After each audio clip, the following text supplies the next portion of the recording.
মানুষ কত ব্যবসা ধরে, টাকার জন্য এই মানুষের দেহ বিক্রি করে। অসৎ ব্যবসা, নারীর ব্যবসা কতই মোরা পারি। আমার আল্লাহর কালাম শুনতে গেলে মাথায় পড়ে বাড়ি। পুরুষের মান কইমা গেছে মায়ার জমিদারি।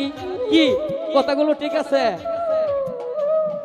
এই পুরুষকে হার মানাইলো কিছু কিছু নারী, যেমন স্বামী তৈয়া সফর করে অন্য পুরুষ লইয়া।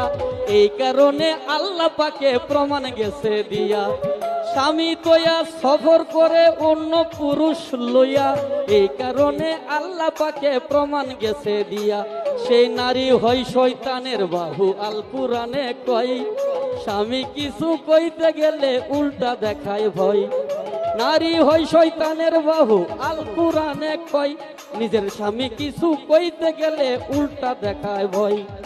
উচিত কথা কইতে গেলে কথা শুনে না, সত্য কথা বলতে আমার দ্বিধা লাগে না।